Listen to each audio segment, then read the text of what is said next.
Bonjour tout le monde, on sort à peine d'une saison de Drag Race France. On en a déjà un petit peu parlé dans nos derniers podcasts, mais on avait ressenti le besoin en sortant de cette saison on va refaire le point. Garçon, on recommence, tout, personne ne bouge. On voudrait une nappe avec une marge et des petits carreaux. Et nous allons que parler de Drag Race France. Donc, si ça vous intéresse pas, tant pis pour vous, j'ai envie de dire. Tant pis pour vous, votre vie est triste. Oui. Non, c'est pas vrai. Mais on va tout reprendre épisode par épisode. Ça va. Il y a mon chat qui est passé sous ma robe et ses moustaches ont effleuré mes cuisses et ça a fait un petit Et donc voilà, on va tout reprendre épisode par épisode. On va reparler de nos candidats, des challenges qu'on a vus, qu'on a aimés, pas aimés et tout ça. Et puis on y va, même si on a tout aimé. Franchement, on pourrait s'arrêter là et dire qu'on a tout aimé. Mais bien sûr que non, parce que nous allons nous lancer dans le premier épisode qui s'appelait Bonjour, bonjour, bonjour, où on a rencontré absolument tout le monde. On était très contents. Elles sont au nombre de 10. C'est un épisode où on sentait qu'ils étaient un peu stressés. Nikki était un peu tendue. Oui. Tu sens que c'était un peu la première crêpe. Je pense que tout le monde devait être stressé devant et derrière la caméra. Pour moi, c'était un épisode qui a été un peu trop pensé et tu sens que c'est l'épisode Peut-être qui a trop été répété. reléché et reléché et reléché une troisième fois. Et pour être sûr que tout est bien dit, que tout est compris. Enfin, on sent que c'est un épisode où il n'y avait pas trop la place à la spontanéité, je trouve. Oui. Enfin, en tout cas, c'est ce qu'on ressent en tant que spectateur. Peut-être que la réalité était tout autre, mais c'est pour ça qu'il était... Et c'était ça, on faisait pas un mauvais épisode, hein, d'ailleurs. C'était juste, tu sentais que c'était le premier épisode d'une nouvelle franchise. Mais il y avait quand même tellement de choses bien dans ce premier épisode qu'on savait que c'était parti sur la bonne voie, quoi. On a découvert que quand il y a une espèce d'alerte, quand ils ont la petite vidéo de chaque début d'épisode qui présente le thème, on a un gros cocorico qui arrive. Meilleure idée. Puis déjà, c'était marrant de voir toutes ces queens rentrer, dire genre bonjour, je m'appelle machin. Je viens du Loir-et-Cher. Je viens de Poitou-Charentes. Je viens de Clermont-Ferrand. Ça faisait très bizarre d'entendre tous ces noms bien franchouillards. C'est ça. C'était trop drôle. Ça nous disait ah ça y est, on y est quoi. Les choses sont devenues très vraies. Mais oui. Et donc on a eu ce premier mini challenge. On en a déjà parlé, mais on t'a perdu. Avec les danseuses de French Cancan. Qu'est-ce que c'était drôle. C'était drôle. C'était trop drôle. Je ne sais pas qui étaient ces deux danseuses, mais elles avaient un potentiel comique incroyable malgré elles, en fait. C'est vraiment... Oui, puis je trouve ça toujours drôle, les mini challenge photos qui tournent un peu au dernier. Je sais pas si tu te souviens du dernier dans Drag Race US où elles étaient carrément attachées à une roue. Oui. Et elles tournaient. Je serais toujours de ce plan sur RuPaul qui tourne et t'entends. C'était drôle. Il sait plus quoi inventer. Maintenant, il va les tuer sur une roue. Qu'est-ce qu'il pourrait faire en France encore un truc comme ça pour la saison 2? Parce que ça a été renouvelé à une saison 2. On est très contents. Est-ce qu'elle ferait du saut à l'élastique depuis la Tour Eiffel? Oui. Attends, je cherche un truc bien franchouillard, mais... Est-ce qu'il faut qu'elle traite une vache en même temps? Oh, on traite des vaches dans tous les pays. Oui, je sais pas. Je cherche. On brainstorm. Il n'y a pas de mauvaise idée au brainstorming.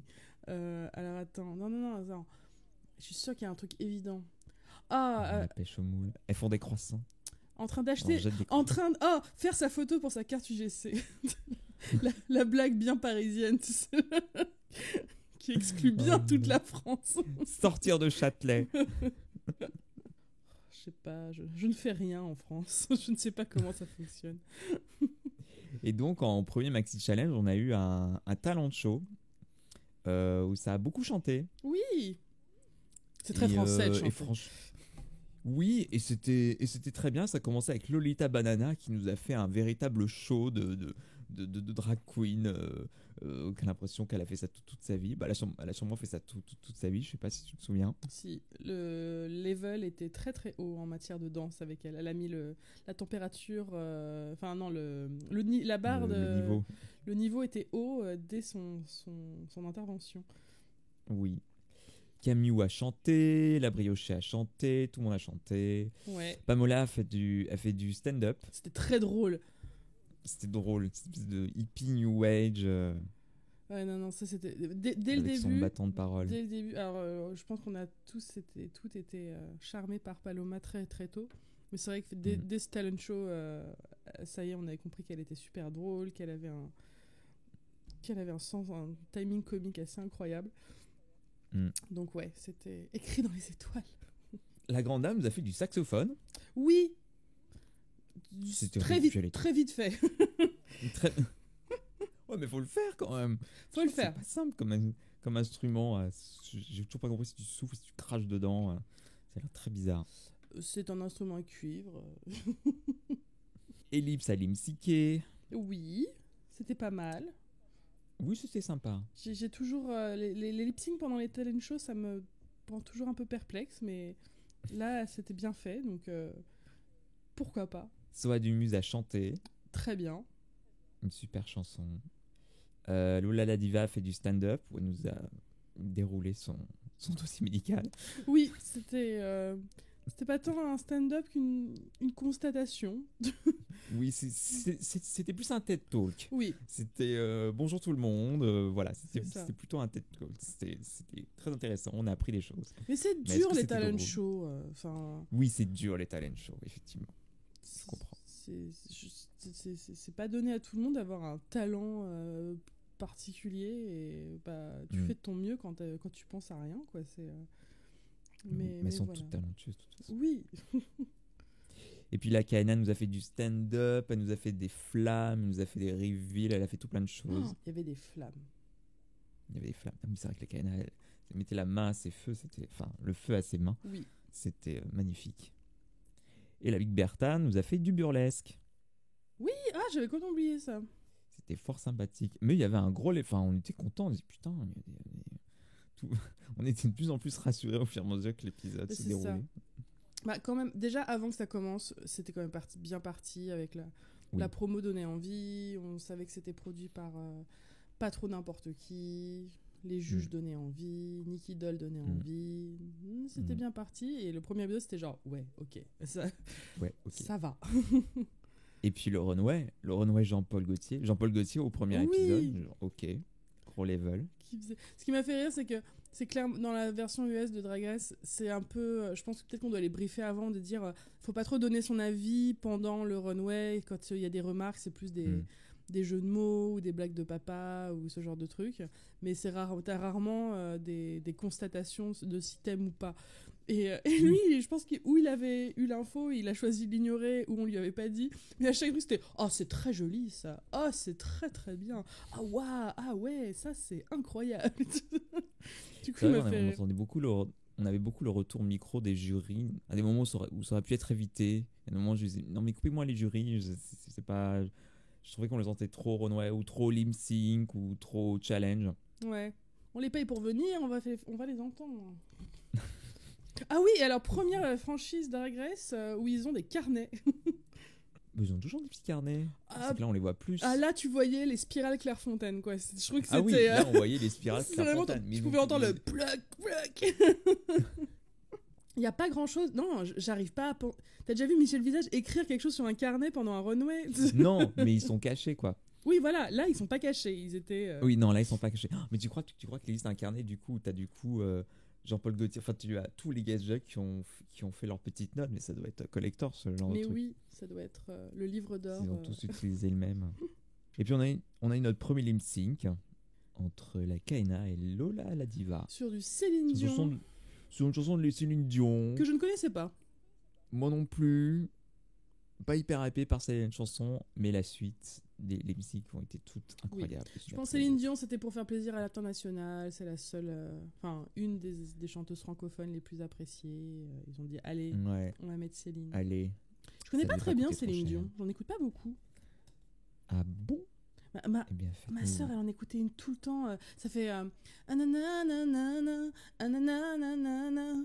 Ah bah oui, c'est pour que tu m'aimes encore. Non, non, c'est pas celle-là. elle fait très gigue. Un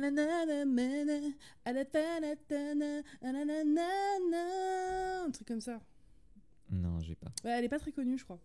Je la retrouverai d'ici la fin de l'épisode. Et donc, à la fin de l'épisode est partie la Kaena. Ce qui était bien dommage. Enfin, j'aurais bien voulu voir un peu plus ce qu'elle avait proposé. J'aime bien sa voix, un peu de. Sa grosse voix grave, là, un peu comme ça.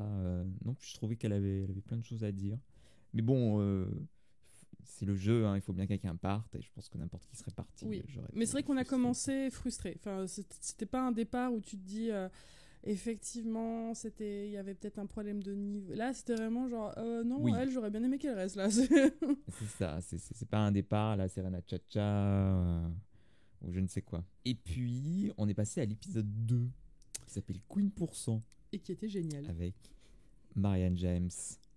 Oui, qu'on espérait toutes et toutes, non, toutes et toutes, voir arriver. Voir apparaître. C'est-à-dire qu'ils ont en fait, on avait un peu tous une wishlist pour Drag Race France, et ils en ont coché pas mal pour cette saison. Du coup, il ne reste plus grand-chose pour la saison 2, donc on peut être que surpris. Mais oui, Marianne James, c'était comme un poisson dans l'eau. Elle est arrivée, ils l'ont fait venir dans l'atelier. Elles ont toutes émotionnées, elles ont toutes fait leur petit monologue. Donc elle est extraordinaire. On a parlé de son passé drague quand elle faisait Ulrika von Glott. Non, c'était pas mal comme séquence. C'était plutôt bien écrit. Puis j'avais peur qu'elle, parce que je pense que c'est une personnalité qui a tellement de savoir-faire en télévision. Elle en est, enfin c'est une vraie professionnelle de télé. Et je trouve qu'elle avait un mix parfait entre une grande présence et aussi un grand respect pour. C'est pas moi qui présente cette émission, et Nikki avait bien son rôle de numéro 1, et je trouvais qu'elle se glissait dans l'équipe de manière très naturelle, et c'était chouette. T'as limite envie qu'elle vienne au moins une fois pour chaque saison. Et Nikki, c'est devenu un peu plus naturel aussi, on a trouvé dans cet épisode 2, où de toute façon, au fur et à mesure de la saison, elle s'est détendue plus, et à la fin, on a l'impression qu'elle avait ça. J'ai l'impression qu'au début, ils lui ont donné vraiment un rôle de mère, et ça collait pas de par l'âge et le fait qu'elle était à leur place, alors pas dans le même pays, mais il y a pas si longtemps que ça en fait. Et je trouve que là où la magie s'est faite, c'est quand elle a cessé d'être en position de mère, mais plus en position de grande sœur en fait. Et ça a tout changé, je trouve, dans le dynamisme de l'émission, et le rapport qu'elles avaient, parce que tu sentais que elle était vraiment en mode j'ai connu ce que vous vivez en ce moment, et elle était toujours là pour les conseiller, pour les soutenir. Enfin, c'était et j'arrive pas à me souvenir d'une autre firme où il y a eu ce rapport entre une présentatrice et les queens. Oui, parce que même Brooklyn Heights, elle a pas un rapport. Enfin, après, j'ai pas assez vu de Canada. Non, puis dans Canada, elles passent leur temps à se foutre de la gueule de Brooklyn Heights. Oui, laissez-la tranquille. Elle est bully toute la journée. La pauvre. On n'a pas le droit de bully une personne si belle. Laissez-la tranquille. C'est son émission, bordel de merde. Et donc, elles ont fait un comedy challenge qui était une parodie de 10% qui... Ouais. On n'a pas vu beaucoup de 10% dedans. C'était un peu une excuse. Oui. Mais c'était drôle. Elles étaient toutes drôles. Elles étaient toutes drôles. Je n'ai pas compris les critiques. Même la grande dame était très drôle, je trouvais, en personnage principal. Et ouais, non, je sais pas. Même Lova la diva, elle était super drôle aussi dans cet épisode. Bah oui, elle était super drôle. Elle était toute drôle. Bah ouais. Et Marianne James, les avait plutôt bien dirigées. C'était des bons retours. Alors, priorité au direct, j'ai le nom de la chanson de Céline Dion qui s'appelle Je lui dirais. Je connais pas. Eh bien, écoutez, c'est la seule que j'écoute très très régulièrement. Donc oui, très bon deuxième épisode, et très bon. Et puis vraiment, c'était un acting challenge qui parlait notre langue, je trouvais, parce que il y a des acting challenges qui m'ont fait rire aux États-Unis, mais là c'était pas pareil. Il y avait une espèce d'humour qu'on connaît, et je sais pas, c'était très réconfortant, je trouve, comme acting challenge. On se sentait chez nous, je trouvais. C'est ça. Et puis Paloma est extraordinaire, et ça l'a un peu monté. Genre, ok, donc elle, il faut vraiment la surveiller. Je me souviens plus trop du du Rhône Ouest, un truc avec des fleurs. C'était Dites-le avec des fleurs. Oui. Ah si, c'était là où Soa était en oiseau du paradis. C'est très joli. Ah mais non, c'est pas là où Paloma était en tenue Lady Oscar. Oui, ah bah voilà, c'est là où c'était vraiment l'épisode où le monde est genre wow, ça y est, le fan club Paloma est né parce qu'elle avait géré au challenge et en plus elle avait fait le look Lady Oscar. Ce qui m'a impressionné dans ce look, c'est que je pense que j'avais pas pensé au générique de Lady Oscar depuis peut-être mon enfance et elle est arrivée sur scène et tu comprends tout de suite ce que c'est. C'est ton cerveau qui a vu cette image des milliards de fois pendant ton enfance, tout d'un coup il voit le rouge, les ronces, et oh mon dieu, c'est Lady Oscar dans le générique où elle est à poil au milieu des ronces. C'était absolument magique et j'ai l'impression que le cerveau de tout le monde a un peu fait la même chose. Tout le monde a reconnu direct, c'était trop bien. Et pour le lip-sync, ça y est, premier lip-sync incroyable, premier hurlement, les L5. Meilleure idée. Et on était là genre mais oui, incroyable, c'est bon, ça suffit les obscures chansons de Céline Dion. Oui, on est en France, on va chanter les L5 comme il se doit. En plus, ce qui était beau avec les L5, c'est que c'est vraiment un groupe de la génération, les nouveaux trentenaires maintenant. Et je pense que la culture de notre adolescence, elle commence un peu à faire sa place dans la pop culture, en matière de référence. Je pense qu'on va avoir de plus en plus de séries qui se passent dans les années 2000 ou ce genre de trucs. Et là, les L5, c'est vraiment c'est notre groupe à nous de cette époque-là. Nos parents connaissent pas, nos petits frères et nos petites sœurs connaissent pas. C'est super spécifique dans le temps. Et je trouve que ça ciblait très bien je pense qui regarde Drag Race France en majorité. Et c'était très un peu comme Lady Oscar, c'était un peu ça touchait, ça titillait ma glande nostalgique juste comme il fallait. Et donc c'est Lola Diva qui nous a quittés. C'est toi qui m'as fait remarquer que les départs de cette ferme-là étaient très tristes, oui, étaient plus dans l'émotion. Mais parce qu'ils mettent cette musique qui on dirait a été composée par James Horner, une espèce de tu sais les chœurs de Titanic là. Oui. Et du coup ça fait pleurer et puis il les filme légèrement de profil en 3/4. Non, limite plus que 3/4, plus profil et elles ont toutes carrément de profil, ouais. Et il y a deux caméras, une de face et une de profil à peu près. Et ce plan est super beau, ça donne un côté un peu rough à la scène alors que dans la version US elles sont vraiment genre posées.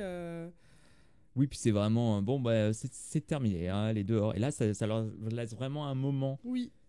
Faire le point aussi de qui elles sont, qu'est-ce qu'elles ont voulu représenter, quel dernier message elles veulent faire passer, plus que la compétition en elle-même. Oui, mais ouais, c'était toujours un petit peu émouvant. Ouais. Ces fins à chaque fois, à chaque épisode. C'est ça. Et moi j'aimais beaucoup cette queen, j'ai adoré Lova la diva, et j'ai adoré son dernier look, on aurait dit la Galadriel dans la Lothlorienne là, c'était pour celui-là qu'elle avait fait. Oui, c'était celui des fleurs. Enfin voilà, c'était très Seigneur des Anneaux-esque et j'ai adoré. Épisode 3, nous avons eu le French Bowl. Oh oui, j'avais très peur pour le bal. Je sais pas, j'étais stressée. Le mini challenge, c'est quand elles ont dû faire du pain. Elles ont dû faire du pain. Elles ont joué avec de la farine et de l'eau. Oui. On avait chacune une qui faisait les bras, une qui faisait la tête. Oui, ça y est, je m'en souviens. C'était très drôle. J'aime bien les challenges où on dirait que c'est Interville et on sait plus dans quelle émission on est. Faites-leur faire du vin, faites-leur faire du pain. Faites-leur faire une ratatouille. Très bonne idée de challenge. Ouvrir des huîtres. À force de blesser. Donc c'était le premier Sewing Challenge où ils ont apporté des affaires de plage, des bouées, des transats, C'était dur, hein. Franchement, elles n'ont pas été aidées, je trouve. Non, elles n'ont pas été aidées. C'est pas des super matières. D'ailleurs, je trouve que le bowl était absolument incroyable, mais je trouvais que leur création elles ont fait ce qu'elles ont pu, quoi, je trouve, avec ce qu'il y avait. Mais non, mais le ball était incroyable. On est encore sorti là en disant, mais C'est quoi ce merveilleux, niveau-là? mais honte à nous de les avoir sous-estimés. C'est là où la Big Bertha est arrivée en mode fontaine, là. Oui, Fontaine de Versailles. Et ce que j'avais bien aimé dans cette saison, c'est que tu sentais que la prod les a un peu aidés pour leur look. Tu vois, la Big Bertha, ils lui ont foutu une une bâche. bâche, ouais. Paloma, dans un épisode, ils lui ont foutu un ventilo. Qu'est-ce qu'ils ont fait d'autre? Enfin, elles ont eu plein d'espèces de petits éléments d'accessoires en plus. Et généralement, c'est plutôt un traitement que tu offres aux queens dans les All-Stars. Ouais, ils voulaient bien les mettre en valeur. C'est ça, c'est qu'il y a une espèce de mini collaboration par moment artistique entre la queen et la prod. Alors, je sais pas à quel moment ça s'est fait, mais je trouve ça plutôt sympa de dire ben, on va t'aider à amener ta vision un peu plus loin, quoi. Ah oui, puis c'est là où Camille nous a fait son look de pigeon. Ah oui, c'est trop beau ça. Oh. Je crois que c'est vraiment... Alors, je sais pas si c'est mon look préféré de la saison, mais il est pas loin en tout cas. Oui. Je crois que j'aimais beaucoup Camille, mais elle était un peu... Enfin, c'est pas celle que je remarquais le plus. Et là, je pense qu'elle a capté toute notre attention. C'était tellement une bonne idée ce look. Puis j'aime bien les trucs très français et qu'on n'y avait pas pensé. Genre, bah oui, les pigeons, très bonne idée. Il y avait quoi? Il y avait le look fromage de Paloma, avec son plateau de fromage sur la tête. Il y avait la briochée avec ses mains baguettes. Oui, oui, c'est vrai. Il y avait Soa en femme du 16e SM. Extraordinaire ce look. Puis le reveal dans son dos était génial. Il y avait... On parle pas des looks de la grande dame, mais elle a fait des trucs incroyables, la grande dame. Ah elle avait un super look. Ah mais oui, le look de la bigoudaine, la bigoudaine gothique. Mais là. voilà, c'est ça. Oh, ça c'est incroyable aussi. Et qui est parti? C'est la briochée qui est partie, c'est ça, cet épisode-là? C'est la briochée qui est partie sur Pookie de Heian Nakamura. Pareil, super chanson. J'étais sûre à 99% qu'il y aurait du Heian Nakamura. Mais ouais, j'aimais beaucoup la briochée. Je trouvais qu'on se ressemblait un peu physiquement. Puis Lucie, elle avait plein de choses à dire, c'était super.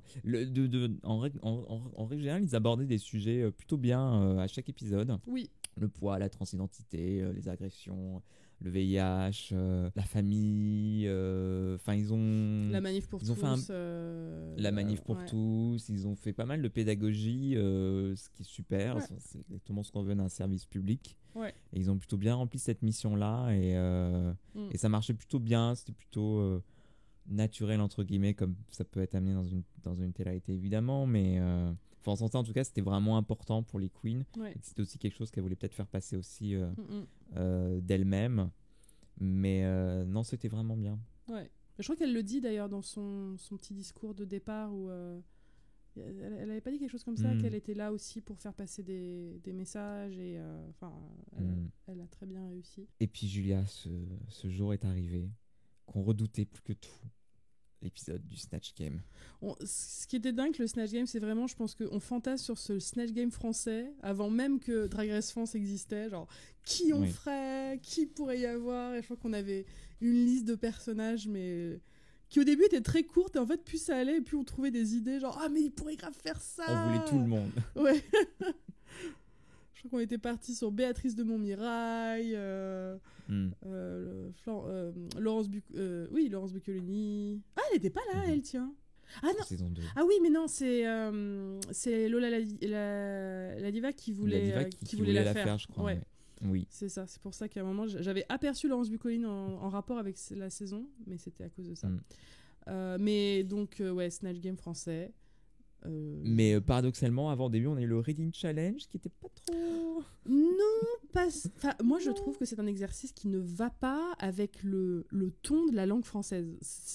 Pour moi, c'est un exercice très anglophone. Oui. On met trop de mots. Il y a trop de mots. Non, mais là pour moi, c'est juste un problème linguistique en fait. Je sais pas, il y a. Ou alors, il faudrait trouver une autre forme. Il y a un truc qui va pas. Je sais pas, peut-être que je me trompe, hein, mais... Ce qui m'a dérangé dans le montage de cette séquence, c'est qu'on avait trop le retour en même temps en interview de la queen qui disait le read, de la queen qui prenait le read, alors que les reading challenge, ça doit impacter, ça doit aller très très vite. Oui. C'est très très court. Et là, ça a pris des plombes. Ouais. Et du coup, ça coupait complètement le timing comique de certains reads. Mm. Et ça prenait trop de temps et ça nous expliquait le read et ça marchait pas. Le read, en fait, il faut vraiment que quelqu'un te dise quelque chose et part et que tu as un moment de attends, elle Il a m'a dit dit quoi quoi, là. là C'est Oui, c'est plutôt ça. c'est plutôt le second effet qui se coule du read qui fonctionne que Oui. le read en lui-même. Oui. Et là, c'était trop. Non, je sais pas, je trouvais que c'était trop explicatif. C'était trop. Bah, la On seule explique vanne, ce qu'on montre, ce qu'on explique. la seule vanne qui a bien fonctionné pour ça, et vraiment qui m'a fait trop rire, c'est la Big Bertha avec la vanne de Ratatouille sur Paloma. C'était trop drôle parce que j'avais jamais remarqué. Elle a dit genre ah c'est vrai. La pauvre. Et pour le Snatch Game, du coup, est-ce que tu connaissais tout le monde? Alors je connaissais la plupart. Je crois que je ne connaissais pas cette Miss France. Je l'avais jamais croisée. Moi non plus, ou j'ai oublié. Je ne connaissais pas celle qui a fait Ellipse. Chantal Latsou? Mais ce que j'ai adoré avec celui-là, j'adore quand une queen arrive à me faire rire avec une personnalité que je connais pas. Et c'est ça qui s'est Oui. passé avec... Bon, bah, Jean-Pierre Coff, c'était une fausse bonne idée. Oui, alors c'était marrant parce que quand on a vu les lunettes rouges dans l'épisode d'avant, quand il y avait le petit résumé de l'épisode, Oui. je me suis dit c'est ou Jean-Pierre Coff ou Eva Jolie. Qui, je pense, est peut-être une référence un peu trop éloignée pour les gens, mais s'il avait fait Eva Jolie, j'en étais très content. Oui. Mais Rosie de Palma. Bah oui, le problème c'est que... Enfin, alors je connais pas assez Rosie de Palma, mais je sais pas si elle est très drôle, Rosie de Palma. Oh, si, elle est drôle, elle est rigolote. Mais ouais, il y a peut-être pas assez de matière. Ouais. La tenue était belle par contre. Mireille Mathieu aussi. Ouais, ça a pas bah, trop fonctionné. Bah, pour sa défense, c'est bougrement difficile comme exercice. Moi, je ne sais pas comment elles font pour improviser. Et elle a fait ce qu'elle a pu. Mais Puis en plus, c'est un genre d'exercice où tu peux t'exercer que tout seul chez toi. Et là, tu es censé improviser avec le présentateur, les deux invités. Ah bah, il y avait Bilal, le merveilleux Bilal. oui. Et toutes tes candidates autour de toi. Enfin, c'est hyper dur. Je pense que tu dois écrire des blagues, tu dois plus te souvenir de rien, plus rien colle avec rien. Non, franchement, c'est terrifiant de faire le Snatch Game. Mais oui. Non mais oui, on n'a rien dit sur Bilal, mais excellent guest. Elle était si belle avec cette robe qui prenait beaucoup de place. Et sur la photo promo, je me dis bah, pourquoi il est sur la gauche à ce point-là. Et d'un coup, je vois le Balraro, je fais ah, c'est pour ça. Mais c'était vraiment un des meilleurs guests de la saison. La robe distanciation sociale. Oui, c'est ça. Non, mais si, on a fait le tour. Non, mais non Bah non, et puis il y a les deux meilleurs, Oui. Paloma et Soit de Muse.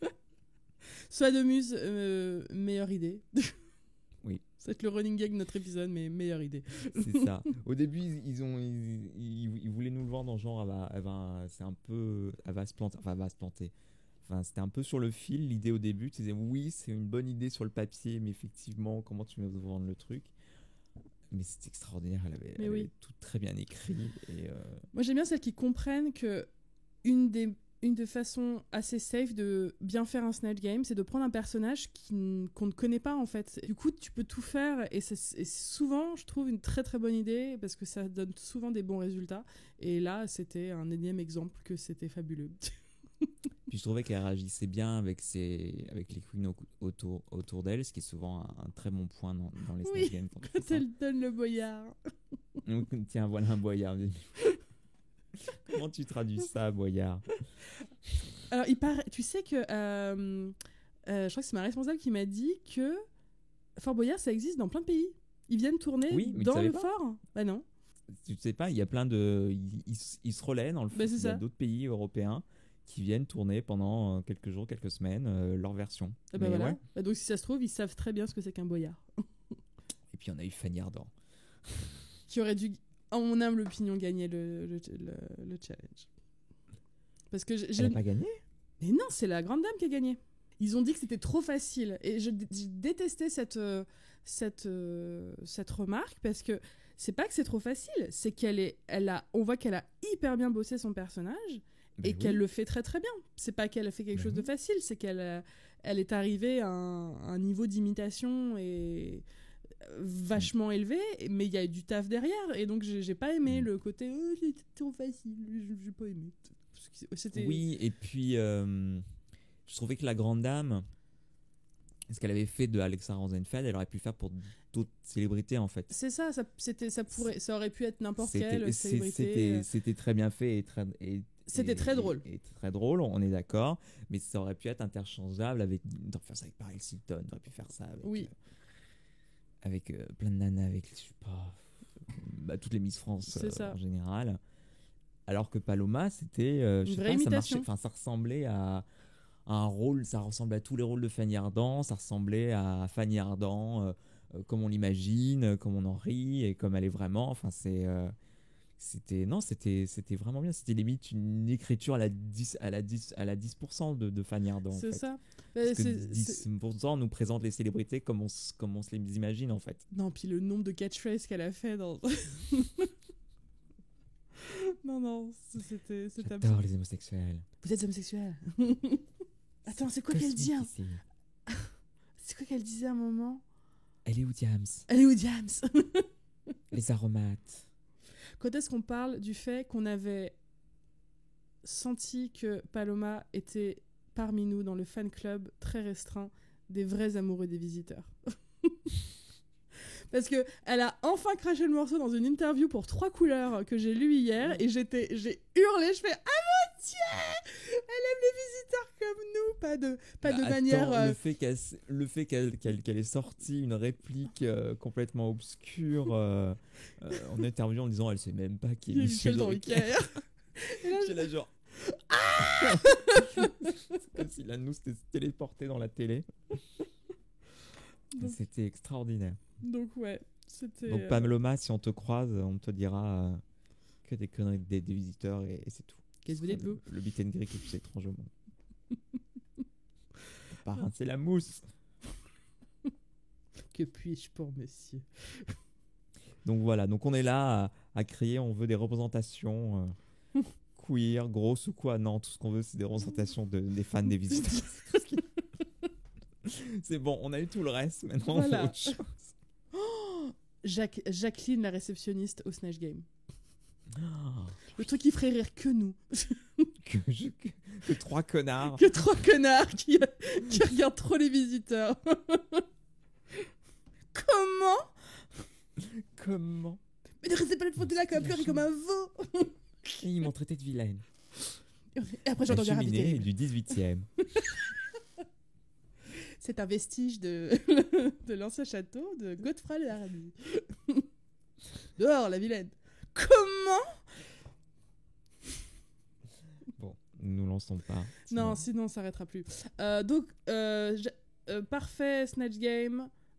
Paloma aurait dû gagner, mais la grande dame était objectivement très drôle. Le jus de fruits, mais c'est du génie. Jus de fruits, mais je dis pas la question. C'est le moment aussi où la grande dame a montré qu'elle n'était pas juste belle et tout, et qu'elle était aussi très drôle. C'est ça, et vraiment je suis très admirative du parcours de la grande dame. Parce que c'est la seule queen que je connaissais d'avant l'émission. C'est la seule que je suivais avant. Comme pas mal de monde, je pense que c'était peut-être la plus connue. Mais j'avais une vision d'elle qui était pas du tout la réalité, en fait. Et elle m'a fait tellement rire tout au long de la saison avec sa grosse voix et puis elle a un super sens de l'humour, elle est méga drôle et puis après ses looks c'est presque évident, mais cette partie très très drôle de sa personnalité je l'ai pas vu venir et ça a été un bonheur. Et c'est vrai que c'est le premier épisode où on a vu ça. Et qui est parti du coup? Ah bah si, c'est Camille qui est parti. C'est Camille qui est parti en lip-syncant sur Diams. Oui, que le monde n'a pas eu, puisque le running gag de cette saison, c'est que les chansons françaises n'avaient pas les droits négociés à l'international et ils n'ont pas connu Diams aux États-Unis par exemple. Ils n'ont pas eu Mylène Farmer non plus. Mais c'est les deux, je crois. Diams et Mylène Farmer. Je crois que c'est les deux, ça va. Mais bon, c'est vrai que c'était un petit peu frustrant. C'était que 2, mais c'était 2 de suite quand même. Oui, c'était bien dommage. Oui. Et en parlant de Mylène. Épisode 5, Popstar. Épisode un peu controversé. Mais tu sais, on n'entendait rien. Oh oui, il y a eu des remixes un peu bizarres sur leur voix. Mais ils sont partis sur un délire, genre oui, alors la première qui chante, on va foutre une espèce d'effet téléphone, radio, je sais pas quoi. Mais du coup, Bah, ça a T'en gâché attendais l'intervention de la Queen sur laquelle ça tombait, je trouve. C'est ça. Donc on s'est dit, bon, on va la réécouter sur Spotify. On n'entend toujours pas. Ouais. Enfin, faut vraiment tendre l'oreille et c'est pas agréable. Ils ont fait ça, genre, oui, pour les deux qui arrivent pas trop à chanter. Mais c'est pas grave, tu te débrouilles. Bah C'est ton oui. boulot. Et puis, même en général, tous les couplets, je trouvais, étaient un peu en dessous du refrain. Donc là, Oui. je trouve que la prise de son était pas bonne. Puis je trouve qu'aussi, on leur a dit, je sais pas, on leur a dit ou quoi, mais en tout cas, elles voulaient toutes parler. Il y en a une qui voulait parler du consentement, il y en a une qui voulait parler des traumas de vivre la campagne. Et le refrain, c'était boum boum, poème poète, touche-moi les nichons, je sais pas quoi. Ouais. Donc du coup, je trouve, quand tu écoutes la chanson et que tu te concentres vraiment sur les paroles, tu te dis, mais ça n'a Aucun sans sens. transition, quoi. On passe du coq à l'âne. Puis les chansons. Alors, je crois que c'est la version rock qui était un peu mieux. Et surtout, j'ai pas compris pourquoi elles ont pas été jugées en équipe. Parce que du coup, je crois que c'est l'épisode où Ellipse part, alors qu'elle était dans le groupe qui avait géré. Du coup, c'était très étrange. Enfin, on a été pas mal, a été un peu choqués par la. C'était son heure pour Elif. Du coup, ils ont Oui. dit, bon, on va juger individuellement. Bah, c'est ça. Alors Si elle avait été dans l'autre groupe, ils auraient dit, on va juger par groupe. Ouais, voilà. Non, mais c'est ça. Mais c'était fort dommage parce que je trouve que c'est pas elle qui méritait qui aurait dû partir à cet épisode-là. Ça m'a. Mais plus personne ne méritait de partir. Non. Elles auraient dû toutes rester juste. Toutes. Soa est extraordinaire. Oui.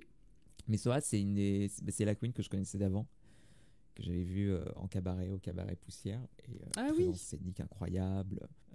Bah, elle a chant et ce tout. truc qui fait qu'elle est faite pour ça, quoi. Enfin, elle a le. Ouais, elle a le hit factor. Le hit factor, voilà, c'est ça. Et je dirais pas que c'est la seule qui l'a, parce que en fait, quand t'as ce truc, ça veut pas dire que t'es pas talentueux, mais je trouve qu'elle a le.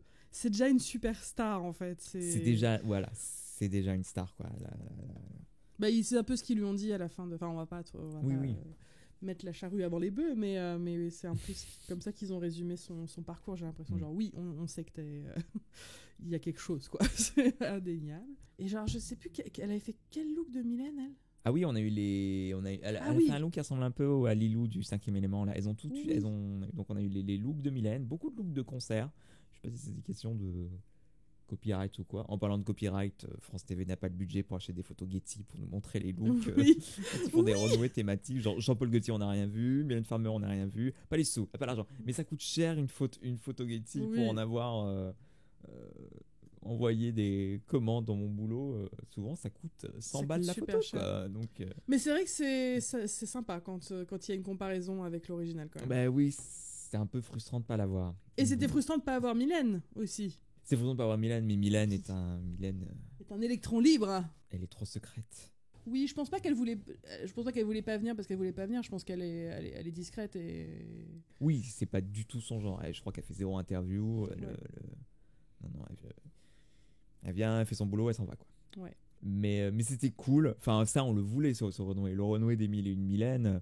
Enfin, parce que c'est vrai que dans les autres versions, on a les 1001 nuits de Madonna, on a eu les Jennifer Lopez, on a eu Lady Gaga. Donc c'est vrai, si on cherchait un équivalent de quelle pop star on a en France avec des tenues incroyables, c'est Mylène Farmer, quoi. Qui d'autre, tiens? On pourrait avoir Claire Dalida, Chazal. mais, T'imagines, Une c'est que chanteuse. des tailleurs gris. mais non, on doit faire Dalida, mais je pense que Ouais. France Télé voulait taper sur un truc plus récent. Dalida, il y aurait qui Mais, d'autre? Faire Bilal, maintenant. Ouais. Des tenues qui ont marqué. Edith Piaf, elle avait pas des jolies tenues, Edith Piaf? Elle avait que des robes noires. Ouais, c'est vrai qu'elle est avec sa petite robe noire. Bah, mais bon, en France, on veut pas de chanteuse pop. On veut pas de chanteuse pop. Oui. On méprise la pop. On veut de la vérité française. Non, mais on aura forcément une Dalida. Non, on aura forcément une 1001 nuits de Dalida. Oui, je pense c'est que sûr, elle qui avait dit. c'est sûr. Du coup, c'est Ellipse qui part. Est-ce que t'as vu cette Oui. interview avec son papa qui était absolument... Non. Elle a fait une vidéo, je sais pas si c'est Brut, enfin c'est je sais plus quel est le média qui a fait ça. En gros, c'est elle et son père. Et son père raconte ce que c'était d'élever Ellipse, quoi. Et c'est adorable. Est-ce que tu regardes toujours la vidéo de Camille qui reconnaît Toujours, les produits de beauté toujours. Je la regarde encore ce matin. C'est de la sorcellerie. Alors franchement, si vous avez rien à faire, et même si vous avez rien à faire, faites-le quand même. Vous allez sur le TikTok de Elle France, pas sur celui de Camille, de Elle France, et vous regardez. Alors la vidéo est pas très très loin dans les premières, Et donc, Cameo a fait un partenariat avec eux. Et en gros, il lui donne dans les mains des produits de beauté et elle doit deviner quel produit c'est à l'aveugle, elle a les yeux fermés. Et je pense qu'elle met en moyenne 3 secondes pour savoir ce que c'est. Mais elle te dit genre, alors ça c'est la mousse Dior qui s'appelle machin, ça c'est le color block de tel truc. Enfin, et derrière, je ne sais pas si c'est le petit assistant ou je sais pas, mais il y en a un qui est au bout de sa vie qui est genre, oh, mais oui. C'est de la sorcellerie, c'est incroyable. Mais de ce que je disais, les commentaires, ça c'est beaucoup un truc de gens qui ont bossé dans le maquillage en fait. C'est ça. Bah, en fait, qui ont tenu ces trucs entre leurs mains tout le temps et qui ont une mémoire. Peut-être qu'elle bossait à Sephora ou un truc comme ça. Mais en tout cas, ouais, c'est trop drôle. Et franchement, ça m'a fait repenser à son talent show qui était pas, enfin, il était sympa, mais c'était pas incroyable. Elle aurait dû faire ça en talent show. Ça aurait été une super bonne idée. Alors, il y a un risque de pas trouver le truc, mais je pense qu'elle en aurait été capable. Donc, non, ça aurait été une super bonne idée de talent show. Et c'est cette vidéo qui m'a fait encore plus aimer Camille. Donc, allez la voir. C'est tout pour l'épisode 5. Et on a eu l'épisode 6, qui est un épisode fort. Oula, oui. Il y a eu un avant et un après. C'est celui que j'étais en vacances avec ma petite cousine qui doit avoir 13-14 ans et qui avait jamais vraiment regardé Drag Race, et je lui ai montré cet épisode-là en premier et elles se sont pris moi qui pleure à grosses larmes à côté d'elle. Je vous préviens, c'est pas toujours comme ça, hein, mais là c'est particulièrement fort. Hein. mais donc ouais. Du coup, Attends, en tout cas l'épisode. Raconte le teasing de cet épisode, parce que on avait commencé à flipper. Ah mais oui. Dès le résumé, parce qu'il y a toujours une petite promo de l'épisode d'après. Oui, la semaine prochaine. Voilà. Et là, il y avait des espèces de trucs où on voyait tout le monde en larmes. On avait des interviews où on disait c'est très fort ce qui se passe là, c'est dingue. non mais on ne savait pas ce qui se passait, était positif, négatif. Ouais. Ça pouvait être autant quelqu'un qui part en hurlant et en gueulant tout le monde qu'une demande en mariage, qu'un accouchement. Je ne sais pas. On ne savait rien. Et c'était terrible. Et même dans les réseaux sociaux, les comptes nous disaient le truc, les queens nous disaient genre, le truc. Vous n'êtes pas prêts. Oui, on n'est pas prêts. Donc on était mais pendant une semaine, mais on ne pensait qu'à ça. Oui. On disait mais qu'est-ce qui se passe, putain, qu'est-ce qui se passe? Mais avant tout ça, on a eu les marionnettes qui n'étaient pas super. La musique des marionnettes, c'est un peu comme le reading, c'est un peu tombé à peu là, je trouve. Non. Et non, il faut qu'ils trouvent des mini challenges à loin nous. De chez nous. Faites-leur repasser leur JAPD. Leur TOEFL. Ou le truc que tu fais à vélo quand t'es au collège là. T'as pas fait de permis vélo au collège? Oui, la SSR, je sais pas quoi. La SSR, ouais, une connerie comme ça. Oui. Et le Maxi Challenge, c'était une pub pour parfum, qui est un challenge qu'on voit assez souvent dans les autres firmes. Un objet. Un parfum, et c'était très drôle. C'était tout très drôle. La grande dame, je n'étais pas convaincue par son idée au début. Oh putain. C'est dès qu'elle a commencé à faire. Et ça s'appelle pchit pchit. Et là, je suis là, ok, c'est parfait. Et là, il y a un montage de elle qui disait pchit pchit un peu dans tous les sens. Oh mon dieu, c'était tellement drôle. Non, mais il y avait Paloma aussi. Voilà, Paloma. On va retourner dans le différentisme de Paloma. L'arnaque. Vous êtes nuls. Mais déjà, tu vois, elle commence à prendre une voix de Béatrice de Montmirail. Chacha. Continue sur mon chaton, maman revient tout de suite. Soa, elle a fait quoi déjà? Oui. Soa, elle a fait un truc qui révèle la lionne en vous, c'est la femme d'affaires débordée. Oui. Et le Kunyamama. Alors, petite anecdote, la première fois qu'elle est rentrée dans l'émission, elle a crié Kunyamama, donc on a appris ce que ça voulait dire. Mais moi, j'avais mal compris, je pensais qu'elle disait le plat breton. Kunyaman. Oui. Je pensais qu'elle avait dit ça. Je pensais que c'est pas la première qui arrive en plus de l'émission. Si. Donc, pour moi, le premier mot prononcé par une drag queen en drag race, c'était ce Kunyaman. breton. Alors que non, c'était la chatte à ta mère, quoi. Ce qui est encore mieux. Ça, nous connaissant l'obsession des Français pour le Kunyaman, ça aurait pu être ça aussi. Hein. Mais je sais pas, dans l'émotion, du coup, l'émotion. J'ai mal interprété ce qu'elle a dit. Mais c'était drôle. Lolita, c'était trop drôle. La Big Bertha, tout était drôle, évidemment. J'ai même plus envie de dire quoi que ce soit négatif sur qui que ce soit. La Big Bertha. Et Bertha, elle avait fait un truc sur les enterrements de jeunes filles. Ah oui. Il y avait trop d'idées. Oui. Et- Oui, c'était pour critiquer et en même temps. Bah ouais, c'était ambitieux. Et puis ce lip sync qui est un peu suivi. Bah alors, on est un peu rentré dans les trucs un peu compliqués de la télé-réalité où elles sont toutes à bout, elles sont fatiguées, tout le monde commence à dire des conneries, tout le monde a fleur de peau. Ah oui, non, puis il y a eu ce truc qu'il ne faut plus jamais qu'elles refassent. Bah, elles y ont droit à toutes les saisons dans Drag Race. Oui.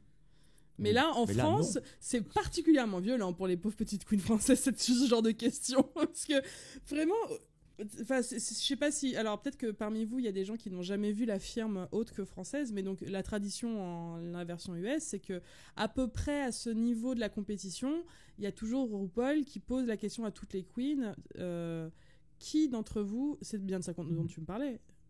Oui. Oui, d'accord. Qui d'entre vous. Enfin, vous pensez. Ah, attends, comment il dit ça Qui mérite de partir? Qui mérite de partir selon vous? Voilà. Et c'est là où généralement C'est qui la nulle? la pauvre, il y en a une qui en dit une en premier, et ensuite t'as toutes les autres qui se mouillent pas et qui font ouais, je suis d'accord, ouais, je suis d'accord. Bon, alors, des fois ça varie un peu plus, mais souvent c'est toujours une queen qui s'en prend plein la figure. Et c'est une manière de, je pense, créer un peu de drama en coulisses pour avoir un peu plus de tension et de scènes un peu dramatiques. Je rappelle que ces gens, c'est de la télévision, hein, donc on est là pour raconter une histoire et des fois il faut un peu de drama et de tension. Et donc ils ont fait la même chose. Le problème c'est que les drag queens américaines, elles sont très genre fake it till you make it et je suis la queen et rien ne m'arrêtera. Et je trouve qu'en France on a beaucoup plus j'ai l'impression qu'on est tous victimes du syndrome de l'imposteur et tout ça. Et alors C'était plus du tout la vibe, quoi. Ouais, non. C'était plus du tout la vibe. Enfin, c'est vraiment une saison qui s'est imposée dans tout Drag Race, dans le monde entier, comme une saison quasiment sans drama, où il y avait une compétition entre elles, mais qui était saine, et elles le revendiquaient au fur et à mesure dans l'épisode, et elles le revendiquent en dehors, où vraiment c'était... elles ont vraiment créé une bonne ambiance entre elles. C'est ça. Et donc là, tu sentais que c'était douloureux pour tout le monde, douloureux pour Nikki. Enfin, tu sentais que ça tombait très mal. Mais c'est ça. Même Nikki avait pas envie de lui poser la question. Tu sentais, c'était très bizarre. Et donc elles ont toutes commencé à citer Lolita. Moi, j'en aurais cité une autre pour le. Bah oui. Je dis, mais est-ce que quelqu'un peut arrêter de dire Lolita? Prenez quelqu'un d'autre et vous vous arrangez entre vous après, je sais pas. Lolita qui dit, bah je vais voter pour moi. Nikki qui dit, non, moi j'ai fait la même erreur que toi. T'es là genre, mais c'est vrai. C'était, un clusterfuck. Ouais. Ah, mais c'était ça donnait la nausée. Ça pourrit l'ambiance tout de suite. Oui, t'as raison, c'était pas la vibe qui allait avec ce groupe si bienveillant et si soudé, quoi. C'était moche. Ouais.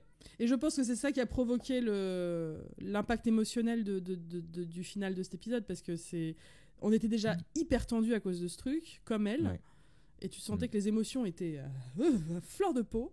Et c'était moche pour Lolita, parce que je dirais que j'ai pas toujours bien aimé la manière dont les jurés lui reprochaient certaines choses, de trop mettre en valeur son héritage mexicain. Enfin, le traitement de cette queen a été un peu étrange par moments. Ils n'ont pas trop appris des erreurs des traitements des queens latina des autres films, ce qui est un peu dommage. Ouais, très très dommage. À nous, en tant que public, d'apprendre des erreurs du public de Drag Race et de ne pas harceler les queens pour des choses qui sont dites sur des plateaux télé qui sont souvent déformées, choisies, enfin bref. Ouais, on va pas retourner là-dedans. Mais ouais, c'est un peu dommage. J'ai pas compris les critiques qu'ils ont fait. Elle est venue en échasse, quoi. Elle est venue en échasse, c'était là genre ouais, bof. Je dis, mais ça, par contre, je pense que dans US, ça serait super bien passé. Non, mais puis le jeu, c'est de la haute couture. Enfin, c'était génial. Oui. Enfin, c'était génial. T'es au moins safe pour ça. Enfin, tu fais au moins, tu reconnais au moins l'effort, quoi, et la prise de risque. Et non, ils avaient décidé. Il faut qu'on mette Lolita en bottom. Il faut elle a l'air un peu fragile aujourd'hui. On va créer du drama. Et ce qui est, mais bon, faut qu'on assume ce qu'on regarde aussi. Bah oui. C'est une compétition et il va forcément y avoir. Les looks de Lolita c'était plus incroyable que les autres. Quand elle est venue en gilet jaune, mais c'était extraordinaire. Quand elle est venue en gilet jaune avec ses petits Ces petits panneaux. Genre, oulala, elle va où là-dedans? Mais en fait, c'est super drôle avec tous ces panneaux où elle tire au fur et à mesure, genre vaccin, les emplois, l'argent, je sais pas quoi. C'était super drôle. C'était très drôle. Franchement, moi j'ai vu ça, je me dis, mais faut qu'elle soit en top 3 tout de suite. Pour moi, elle m'a gagné à ce moment-là. Puis il y avait le look Mais, avec avec la robe avec les pétales de fleurs, la robe avec les ballons. Ouais. Le look Frida Kahlo aussi, elle a pas fait un look comme ça? Oui, c'est ça. Ouais, le premier look. Ouais. C'était trop beau. Donc ouais, c'était très dur de l'avoir un peu pointé du doigt pendant cet épisode, parce que ça arrivait de manière un peu arbitraire, mais c'est ça qui est frustrant avec ces saisons-là, où elles sont toutes très très fortes en fait, et où en fait ça se joue à pas grand-chose, et on prend très mal quand une se prend des critiques, parce qu'en fait elle mérite toutes de gagner, et c'était très dur, très très dur. Mais c'était peut-être un peu trop tard, ils auraient peut-être le faire un peu plus tôt. Oui, c'est vrai. Ouais.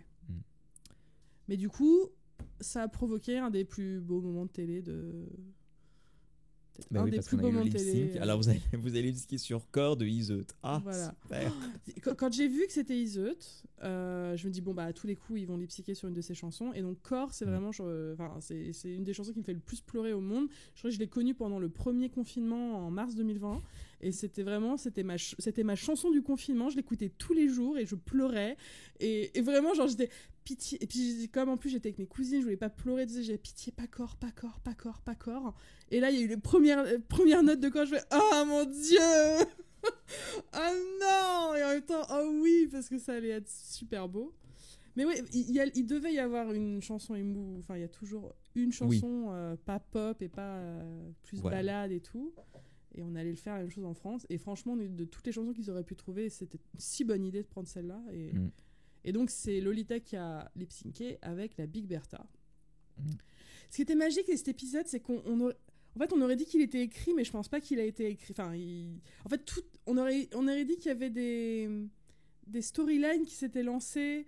Par exemple, quand Iseut, elle a dit à la Big Bertha, la prochaine fois, te cache pas derrière la grande robe, je veux te voir nue sur scène et tout ça. Et là arrive le moment où elle lip-sync, où tu sens qu'elle décide de se dévêtir devant. Enfin, il y avait plein de choses en fait qui avaient été teasées dans l'épisode, et c'était un peu le payoff scénaristique final. Et tu sens que ça a été, ça s'est fait très naturellement, mais du coup tout l'épisode cochait les beats scénaristiques de manière vraiment vraiment efficace, et c'était d'une émotion, mais enfin c'est là où tu vois que quand on parle d'écriture de la télé-réalité, c'est aussi ça, c'est comment tu mets en scène le réel, c'est comment tu vas choisir certaines choses pour raconter quelque chose au final, quoi. Oui, puis ce risque de lâcher prise aussi, je pense, c'est ça qui est dur avec la télé-réalité, c'est que tu veux contrôler le plus possible, parce que pour avoir un peu travaillé dans ce genre d'émission, il y a un grand contrôle sur tout ce qui se passe, parce que tu veux pas perdre ton fil scénaristique, justement, et tu veux toujours. T'as peur aussi qu'il ne se passe rien. Voilà, et de perdre la structure, parce que avoir une structure. Parce que t'as pas de scénario, t'as pas de réplique à dire, donc t'as peur qu'il se passe rien, donc tu veux. C'est ça. Et en même temps, des fois, il faut savoir quand un peu se mettre en arrière. Et ça, c'est un peu, je pense, c'est un peu terrifiant pour les journalistes et les producteurs qui bossent sur ce genre d'émission, parce que tu prends le risque de perdre le contrôle de ce qui se passe. Et en fait, quand tu as posé les bonnes bases et que tes personnages sont bien posés et que tout le monde est à l'aise et que tout le monde veut participer en fait à la création de cette histoire, et ben en fait il y a de la magie qui se passe, et là c'était vraiment un exemple, quoi. Je serais vraiment curieuse de voir comment je sais pas si elles se sont exprimées, Big Bertha et Lolita, sur comment elles ont vécu ce lip sync, si c'était agréable en tout cas pour elles, parce que nous c'était très beau de voir ça, mais des fois je me demande, quand j'ai vu ce lip sync, sur Instagram elles avaient l'air assez honorées et émotionnées d'avoir vécu ce moment ensemble, toutes les queens qui ont été présentes sur scène à ce moment-là, on parle tous, je pense, de ce moment comme étant un moment fort entre elles qui les alliait pour toujours, en fait. Non, et puis c'est l'épisode où la Big Bertha part, et vraiment je trouve que j'arrive pas à penser à une autre saison de Drag Race où il y avait autant de queens grosses. qui ont été mis autant en valeur, hein, parce que les Big Queens, c'est pas encore ça, hein, dans la... Oui. C'est surtout ça, comme tu dis, parce qu'il y a eu des saisons, il y a eu la saison avec Delta Work, il y en avait pas mal, Ouais. mais comme tu dis, elles sont pas forcément mises en valeur. C'est ça, et c'est toujours... il y a tout, à part Lawrence Cheney, il n'y a pas encore de Big Queen qui a gagné... En Thaïlande. Oui, pardon. Oui, c'est la première gagnante de Thaïlande, c'est ça. Et donc voilà, moi je sais que... Franchement, Drag Race, ça a vraiment joué un grand rôle dans le rapport que j'ai avec mon corps. Je me souviendrai toujours de la première Big Queen que j'ai croisée, c'est celle de la saison 2, celle qui vient de Chicago. Mystique ? Oui, c'est ça. Mystique. Et je me souviendrai toujours de voir cette queen avec ses bourrelets, de la voir se promener à poil, enfin, je sais pas, il y a eu une grande rencontre à ce moment-là en me disant genre, ah, en fait, je peux me comporter comme ça, avec un corps qui lui ressemble, et après, c'était pas que les Big Queens, mais tout le reste des drag queens de cette émission qui m'ont aidé à...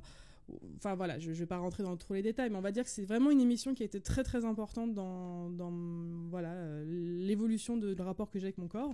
Et là, de voir ça passer en français avec des queens qui ont un peu mon âge, et c'était super émouvant. Et vraiment, toutes les trois, elles ont vraiment eu une place très importante dans le cœur de tout le monde grâce à ça, je pense. Et la Big Bertha, parce que c'est elle qui est arrivée le plus haut, mais voilà, vraiment, shout out to la Briochée, Lova la Diva et la Big Bertha, parce que c'était assez magique ce qui s'est passé. Et voilà, et en plus, pour la Big Bertha, que ça se termine sur ce lip sync où justement son rapport, je pense, avec son corps et avec la grossophobie a joué un grand rôle. C'était... C'est beaucoup. C'est beaucoup.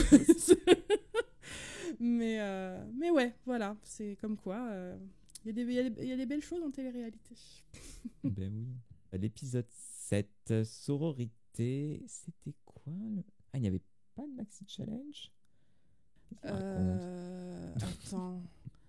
Bah oui, non, c'est la finale. C'était juste des lip-sync. Oui, voilà, c'était l'épisode où elles ont pas fait de mini challenge. Non, il y avait pardon, il y avait le makeover. Oui, c'est ça.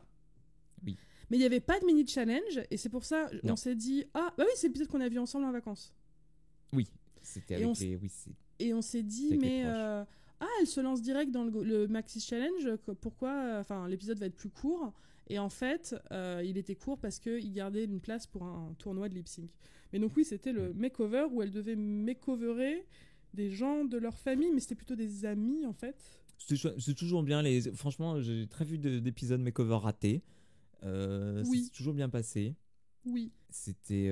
non, franchement, c'était mignon. Puis du coup, on en apprenait un peu plus sur elle. Ouais. Nouveau super épisode de Lolita avec son copain là qui... Ouais. Ce petit papa trop mignon, puis leur look était magnifique. Et c'est vraiment parce que je crois quand je les ai vus défiler la première fois, je pensais que l'une était l'autre. C'est exactement. C'est après quand elles ont pas leur honneur, je fais ah mais en fait c'est Lolita, c'est l'autre. Oui. Donc voilà. Elle l'avait trop bien mis. Puis j'adore. Attends, c'est non, si c'est Paloma où il disait de sa pote, ah non mais elle sait pas marcher en talons et en fait genre clac clac clac clac. Genre ouais bon j'ai vu pire. Hein. Paloma c'était incroyable. Et la grande dame c'était marrant, c'est l'épisode où on la voyait encore plus un peu plus quirky, elle me faisait limite penser à Trixie. Ce côté un peu poupée idiote. C'est vrai. Et donc impossible de les départager et donc tournoi de lip sync. Ophélie Winter, on a eu Lio. La grenade c'était bien, je ne connaissais pas, mais c'était super bien. Elle est trop belle cette chanson. Et j'ai vraiment cru qu'ils allaient faire partir la grande dame. Parce que j'ai eu l'impression que Lolita s'en sortait un peu mieux dans le lip sync qu'elle. Mais c'était très serré. À ce stade, elles avaient tellement un niveau... On a pensé que ça allait être un top 4 quand même. Jusqu'à la dernière minute, on se disait non, ils vont les garder toutes les 4. Là, c'est impossible de les départager. Et puis, si, quand même. Et elles fonctionnent trop bien ensemble. Bah oui. On a dit au revoir à Lolita. Mais qui est partie de manière très positive et... Enfin, Oui. je trouvais que si elle était partie l'épisode d'avant, ça aurait été très très dur. Oh là là. Et là, elle a eu l'occasion de faire un énième look incroyable. J'ai l'impression qu'elle a passé un super moment avec son pote et c'était un très belle. Elle a un peu gagné l'épisode en partant, en fait, je trouve. C'était Oui. c'était très très beau. Et puis on avait on avait le top 3. Qu'on pressentait depuis un moment, Oui. mais on est très content. Paloma, Soa, la grande dame. Et donc on a eu le dernier épisode, la finale, avec un challenge qui a... ça n'a pas été mon préféré de la saison parce que c'était le challenge le plus Drag Race en fait. Genre allez, on va lip-syncer sur une chanson de RuPaul Ouais. et Youpla. Mais c'était drôle parce qu'on nous a fait croire que Paloma allait se planter et perdre. Alors qu'on sait qu'au final, le challenge de la finale, c'est plus une espèce de...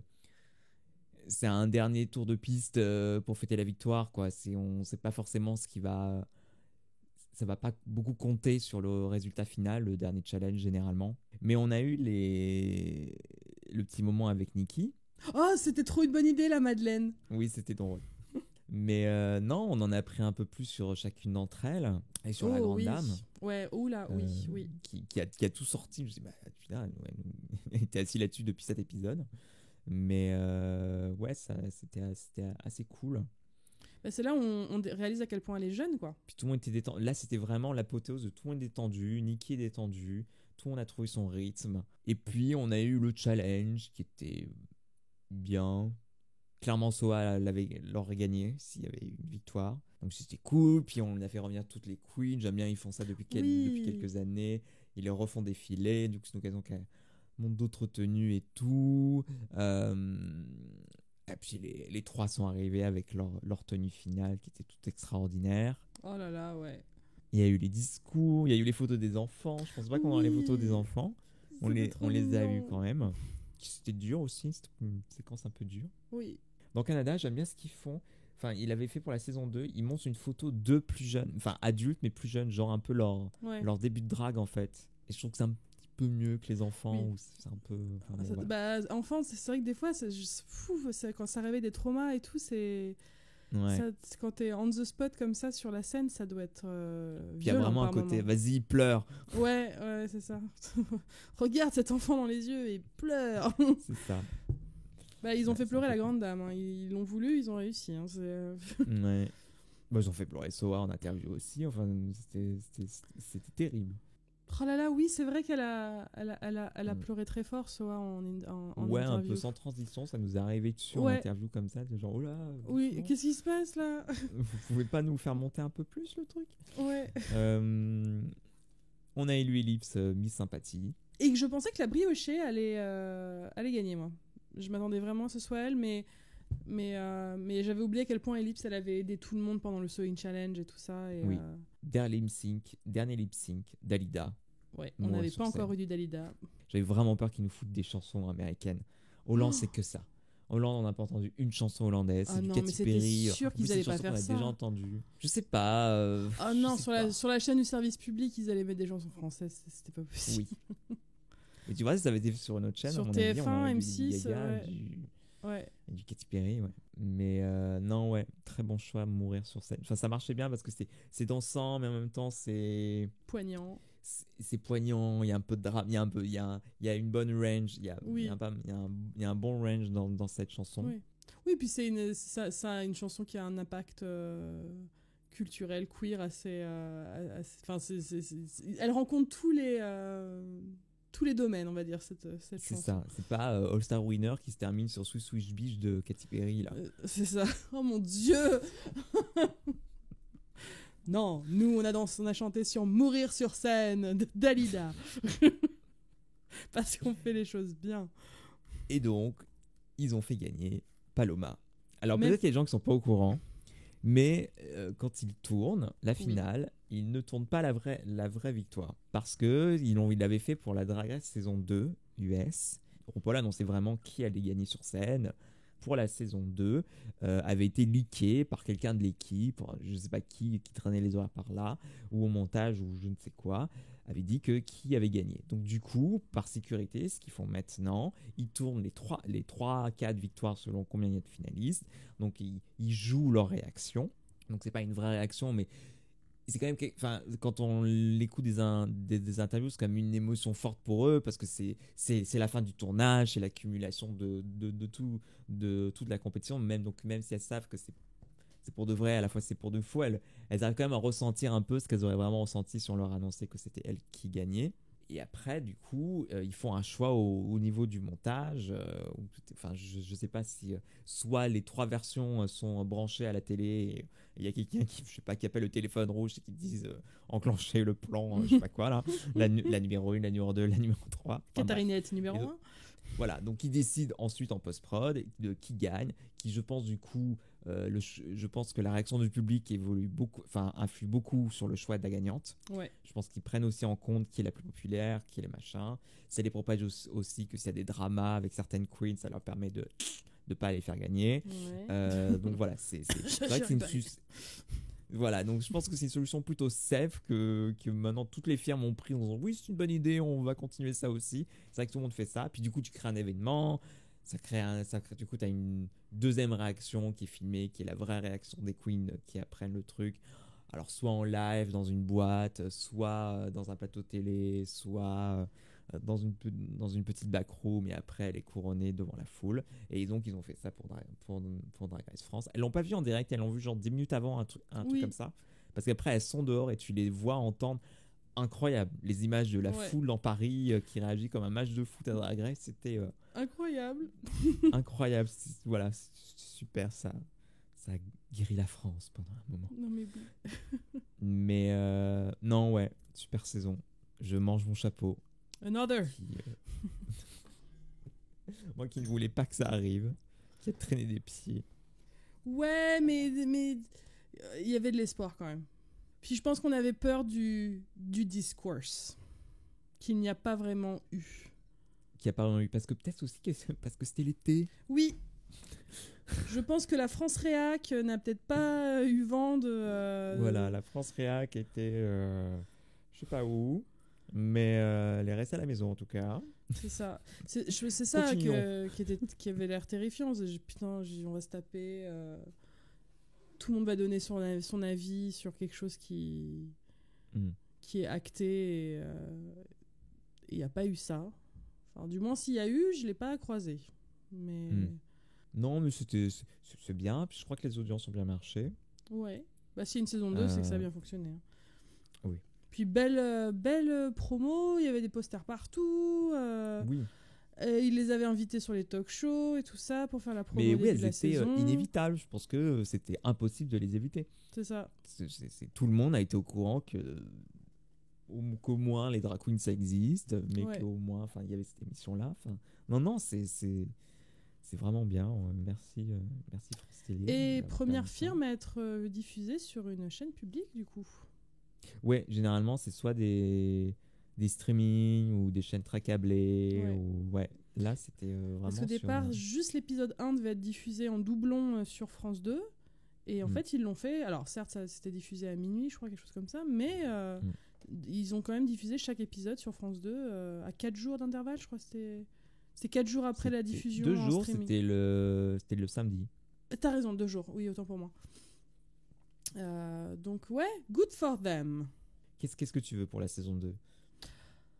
Ça va être... C'est dur parce que j'ai l'impression que c'était un château de cartes, cette émission. C'était genre, oh, c'est parfait, personne ne respire, personne ne bouge. J'ai l'impression que c'est un mélange entre du vrai talent et du... Je pense que des bonnes personnalités se sont rencontrées au bon moment. Il y avait un côté un peu... c'est le hasard aussi. Il fallait que ces queens-là soient réunies, qu'elles s'entendent si bien. C'était vraiment magique. Et la 2, forcément, il y aura moins ce côté première fois et exceptionnel, mais ils en sont capables, ils l'ont prouvé, ils ont trouvé... Moi, j'espère vraiment c'est pas que j'aime pas le drama, parce que c'est toujours marrant quand ça se dispute un peu et quand ça... Mais j'avoue que c'était très agréable. Entre ça, en fait, parce qu'en même temps, on avait Drag Race France et on avait All Star Winners qui était en matière de drama, c'était le désert. ça m'a fait du bien, en tout cas, d'avoir une si belle entente entre les queens et, dans ces 2 saisons. Donc je sais pas si dans la saison 2, j'espère que ce sera la même chose ou si j'espère peut-être un peu de rififi. Un peu de rififi. Je sais pas. Faites au moins semblant. Ouais. Chamaillez-vous. J'espère des juges qui trouvent plus leur voix, je trouve. Je saurais pas comment... J'ai beaucoup aimé Daphne Burki et Kiddy Smile, mais j'avais parfois l'impression que... Il y avait un côté très cahier des charges. Oui. Vous devez faire des blagues de papa au Runway, vous devez... toi, tu vas dire des trucs méchants, toi, tu vas dire des trucs gentils. C'est ça. Je trouvais que c'était les moments qui... C'était trop... il faut qu'on colle à la firme Drag Race et j'aimerais plus, ça ressemble plus à un panel d'émissions françaises comme on sait faire. C'était vraiment, Drag Race in VF. Ouais. Et je trouve que ça fonctionne pas toujours. Bah, c'était au point où tu te demandais, est-ce que c'est vous qui dites ça ou est-ce que quelqu'un vous a demandé de dire ce texte en fait. J'avais l'impression qu'on assistait à des gens qui récitaient un texte. Alors peut-être que non, hein, peut-être que je me trompe complètement et c'était vraiment leurs mots à eux et tout, mais j'avais l'impression, comme tu dis, j'ai l'impression qu'on leur disait genre ouais, toi ainsi sur ce point, toi ainsi sur ce point, alors qu'ils auraient dû laisser couler parce qu'ils ont l'air très sympathiques tous les deux et le trio avec Nikki était drôle. Oui, il continue un peu cette bienveillance comme il y a un peu dans l'émission, quoi. Ouais. C'est vrai qu'il y avait des critiques, je sentais que c'était de la critique pour de la critique, quoi. Oui, complètement. Et c'était pas forcément utile. Marianne James, je crois que c'est une très bonne... elle donnait des très bons retours, des vrais conseils. C'est elle qui avait géré le Acting Challenge et je crois que c'est la première fois que quelqu'un donnait des vrais conseils d'acting à des... à des queens. On aurait dit une vraie prof de théâtre au lycée, quoi. C'était chouette. Non, et puis pour une saison 2, j'espère le retour de Nicky Doll, parce que s'il y a bien eu... oui, je dis pas que... personne d'autre. Il en est hors de question. Non, mais c'est ça, parce que moi j'espère qu'elle a pris autant de plaisir qu'on a eu à le faire, qu'on a eu à la regarder, parce que c'est pas je doutais pas d'elle, mais c'est vrai qu'on pouvait se permettre de dire est-ce qu'elle va s'en sortir niveau elle a jamais fait ça. Et c'est la plus jeune host de tous les hosts. Et ça a marché du feu de Dieu. Elle a un truc qui fait qu'elle est super sympathique. Ses looks étaient dingues. Parlons-en. Incroyable. Ses perruques étaient sensationnelles. Étaient incroyables. C'était un vrai bonheur de la voir. Ouais. Donc, enfin voilà. En tout cas, on a démarré en se posant la question et on a terminé en se disant... c'est bon, vendu. C'est bon, on veut ne voir que ça. S'il n'y avait qu'une firme à garder, ce serait celle-là. Elle peut donner des conseils à RuPaul. Et toi, qu'est-ce que tu veux pour une saison 2 ? Je veux un peu une parodie d'une émission genre L'amour est dans le pré, oui. Super Nanny, Plus belle la vie. Je veux un truc un peu plus précis que 10%. Ouais. Alors je sais pas si c'est une question de droit et de copyright en France, mais je pense qu'on est c'est de la parodie, donc ça marche. Oui, et puis Plus belle la vie, c'est sur service public aussi. oui, mais ouais, je veux qu'on aille un peu plus dans la référence. Bien précise. Faites-leur faire le journal de TF1, faites-leur faire faites-leur faire la nouvelle star, je sais pas, mais faites-leur faire une JAPD. C'est l'occasion de faire des jeux de mots. Et en chanson, je veux du voyage, je veux non, puis en Sgage, on veut Laurence Bocchini. Je veux Valérie Lemercier. Et alors moi, un que j'adorerais, parce que je trouve que Gazon Maudit a quand même eu un grand impact. Je veux Josiane Balasco et sa fille, et Marie-Lou Berry. Toutes les deux en guest. Le même épisode, pour un acting challenge. Voilà, si vous m'entendez, s'il y a des producteurs de Drag Race... Si vous m'entendez, je suis au premier rang. Ouais. Alain Chabat, ça pourrait être marrant. Chabat, ça serait très bien, ouais. Ah, tiens, un épisode de doublage de dessin animé. Oui, alors le problème, c'est qu'il faut dessiner le dessin animé. Ouais, mais genre si, Je pense que ça coûte- détourner, genre le doublage de Olivier Tom, enfin c'est un... Ah ouais, mais faut payer Olive et Tom là, pas les sous. On n'a pas les sous pour Getty, on C'est n'a pas les sous vrai. pour payer une image. Qu'est-ce que tu vas payer 16 images par seconde là? C'est vrai, c'est vrai. Mais ouais, Club Dorothée, Dorothée, faut qu'il fasse venir Club Dorothée. Ah oui. Téléachat, tu fais un challenge Téléachat. téléachat en Oui. impro. Youpi, matin. C'est ça, et tu leur donnes un objet que tu leur fais découvrir sur le moment même. C'est un objet que tu sais, ou que tu sais pas ce que c'est. Voilà, embauchez-nous. Oui. On Ou va la vous Miss, écrire la saison Miss 2. Météo aussi. Voilà, Miss Météo. Ah voilà, tiens, tu vas venir. Louise Bourgoin, elle serait bien, elle, non? Ah oui, ah bah oui, parce qu'elle faisait beaucoup de parodies pour un Snatch Game. Un Ouais. épisode Snatch Game, parce qu'elle faisait beaucoup de parodies de célébrités sur Canal+. Ouais. Oh, Frédéric Bell avec la Minute Blonde. Elle était chouette, elle. Je pense qu'il est temps de faire revenir la Minute Blonde Oui. dans le discours culturel. J'aimais beaucoup la Minute Blonde. Moi, j'aimais... C'est très drôle. Avec ces Quand elle groupes... présentait la star. Oui, nanana, Jean Dujardin. Il y avait un moment où elle passait une vidéo de colonoscopie avec du karaoké. Elle faisait ce petit chemin qui sent la noisette. Et il y avait ces espèces de... La musique, c'était que des bruits de violoncelle. C'était très élégant. Bon, terminons sur Frédéric Bell. Oui. Mais je crois que maintenant, Un elle bon joue dans point genre... d'orgue. Qu'est-ce qu'on a fait au bon Dieu ou ce genre de conneries. Là. Bon, bah, Je suis allée au cinéma ça ce week-end déçoit, et j'ai hein. cru l'apercevoir dans la bande-annonce de Qu'est-ce qu'on a fait au beau Dieu 6 ou je sais plus à combien ils ont fait. Frédéric, c'est vous? Eh oui, c'est moi. vrai. Colette. Oh mais oui, on a oublié. Camille Cotin. Nous méritons le fouet. Mais oui, Oh, il faut Béatrice Dalle. Mais Béatrice Dalle, oui. Tu sais qu'elle était venue au cinéma une fois. Mais oui, tu m'as dit. Elle était venue à l'avant-première de 100 battements par minute et elle avait effrayé mon jeune collègue qui devait avoir 12 ans. Pardon, j'exagère. Il avait 18 ans, un truc comme ça. Mais genre, elle l'avait tutoyé, genre, ah, tu me passes les bonbons et tout ça. Puis il était venu me voir, alors, elle m'a tutoyé la dame et tout ça. Je fais, mais c'est Béatrice Dalle. C'est un honneur. Trop mignon. Putain, on voulait faire court, on a fait 1h40.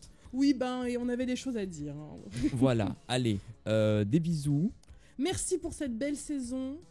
Oui. Passez un bel été. Et vive la reine de ce pays et la seule autorité que nous reconnaîtrons, Paloma Première. Exactement. Il n'y a qu'elle.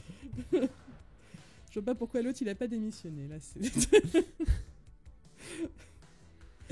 Allez, des bisous. Bisous. Bye.